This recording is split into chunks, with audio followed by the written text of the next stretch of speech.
Hello and welcome to the Foxcatcher AFL show. My name's Julian Vines, joined as always by Bernie Vince. Bernie, let's get into round 16 action. Thursday night, Adelaide Oval.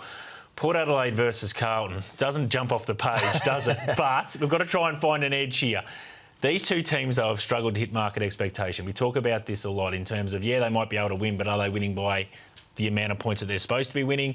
Or when they lose, do they get actually closer to what they're supposed to lose by?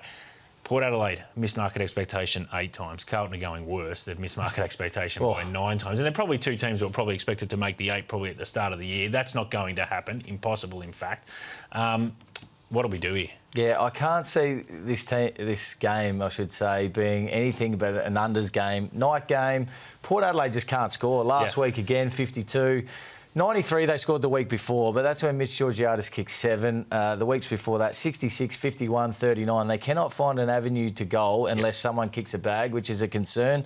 Carlton, on the flip side, same. Down the other, they can't score either. So, night game, two teams, unders. You can't see anything but unders, can you? Yeah, 164.5 is the total point line, and you spoke about it. Like, all the numbers are suggesting to us that the high percentage play is to play in the unders space. Yellow footy, all those kinds of things this time of the year.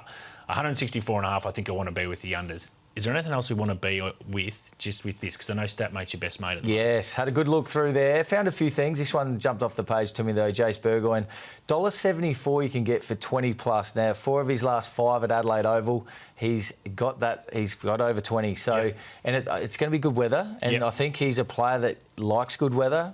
He plays on the outside a bit. He runs up and down the wing, bit of halfback. I think he'll get 20 this weekend. Sounds similar to you, to be honest. Okay, let's get to Friday night. It's at the SCG. It's Sydney versus the Western Bulldogs. This is an interesting one because Swans better off the bye.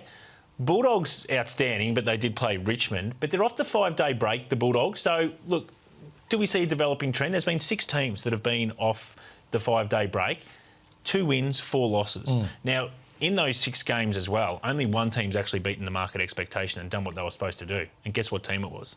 Not Collingwood. It was. Oh, it was they do everything. Pies. They're the outlier. They just seem to buck the trend of everything. So that's just a slight thing, I think, for the Bulldogs they've got to take into account, that the 5-day break might be some type of impact for the Swans. Other than that, what do you want to do here? Because I think I've got a slight feeling you think the Swans are back. Well, I don't know whether back is the right word, but they looked a different team last week. Papley back in, Goulden for his first game for 2025. I just reckon they moved the ball a lot better. They couldn't finish. The 9 goals, 17. They could have blown Port Adelaide away, playing away, which would have been a good win for where they've come from. I don't think this is just a turn up and get it done now for the Dogs. I think Sydney at home with those players back in, playing a better brand on the weekend, I see that continuing. I reckon it might be a tougher one than the Bulldogs might think, but I think they do get it done. OK, what kind of game do you think it's going to be? Because the total point line really interests me here, 172.5. And you look at the numbers for it and you see Sydney are averaging 77 this year. Dogs high. I think they're the highest scoring average team in the comp now at 103. The SCG average is low at 162. It's a Friday night game. There's a bit of rain about possibly, but more importantly, there's a fair bit of wind about, so ball could be swirling around. Recent games, fairly low, averaging around 159. What do you want to do here?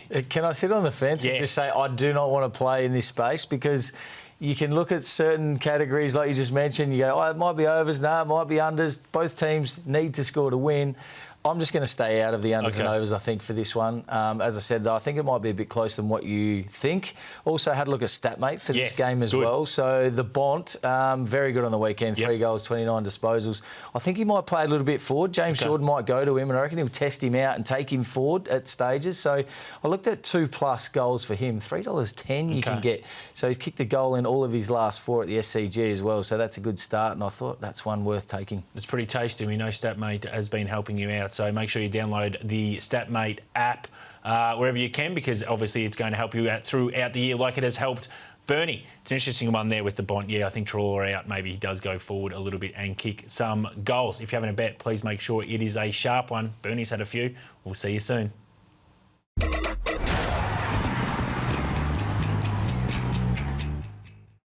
You win some, you lose more. For free and confidential support, call the number on the screen or visit the website.